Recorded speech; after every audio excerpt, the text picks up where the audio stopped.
everybody, Hannah here with Delta. Let's talk about Delta's hands-free bathroom faucet. This is an amazing faucet to have in the bathroom. Once you've had one of these faucets, you'll wonder how you ever lived without it.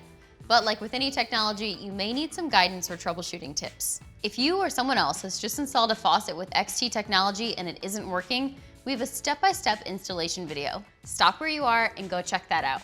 Make sure everything is set up correctly. Trust me, this is worth it. Installation errors can happen. If, on the other hand, your faucet used to work and suddenly stopped, or you think it's not working as well as it should, stick around, I might be able to help. Let's start with how the technologies work. This faucet has both touch and proximity technologies. The touch functionality is named appropriately. You should be able to just touch your faucet on and touch it off anywhere on the faucet. Same with proximity. When you hold your hand in proximity to the faucet within a 4-inch area, water should turn on. Also, it's important to hold your hand in place, not simply wave it under or in front of the faucet. It does not detect motion. It wants to make sure you really want the water on and aren't just passing by. And something to note, both the touch and proximity features only work with the handle in the on position. Okay, so this is cool. You can have the faucet set up to respond to both touch and proximity at the same time, or just use the touch feature alone. If you want to disable the proximity feature for any reason, quickly tap the faucet 6 times, wait for the indicator light to flash, then tap it 6 more times. When you want the proximity feature reactivated, just repeat the tap sequence. So if your faucet seems like it's not working as well as it did, let's walk through some quick troubleshooting tips. We'll start with batteries. They can be the source of a couple of problems actually. First, make sure they're installed correctly. If you put just one battery in upside down, the faucet may still work, but the LED will flash red, indicating a low battery. Remember this for future reference too. Also check the battery pack cap. It's attached to the solenoid. There's a plus and minus on each end that need to align with the diagram on the battery pack. Placement of your battery pack is important too.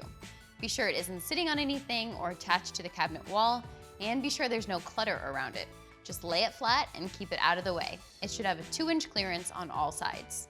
If your batteries are dead or your solenoid doesn't seem to be working, don't worry. You can still use your faucet in manual mode. Do this by either bypassing the solenoid, connect the sprayer hose directly to the outlet tube, or another easy way to do this is to turn on the water, leave it running, and then remove the cap on the battery pack. If the flow of your water seems low, you may need to check some internal parts. We have a separate video that will walk you through how you can diagnose the source of the problem, so be sure to check that out. Another potential issue you may see is that your faucet may work, but maybe it doesn't seem as sensitive to touches or proximity as it should. Metal can interfere if it's too close to your faucet or certain parts under your sink. So let's check. Do you have something like a can of shaving cream nearby? That could create some sensitivity issues. Now, under the sink, it might be the drain assembly. Make sure the plastic drain assembly that was included with your faucet was installed. A metal one won't work as well. Some other things to check under the sink. Is the battery pack too close to metal or power sources? Make sure the shank is isolated from the edge of the sink, and check the wires. Are they pinched or too close to metal? Do they look damaged? One last thing. If your faucet is turning on by itself, weird, right? We call that false activation. It's probably picking up stray signals somehow.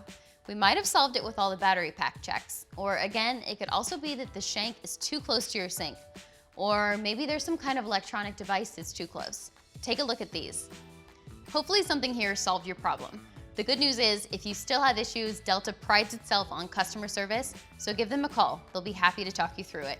And don't let this troubleshooting list scare you. These checks are easy and it's worth getting to the bottom of the problem, because again, the technology and convenience of the faucet is great.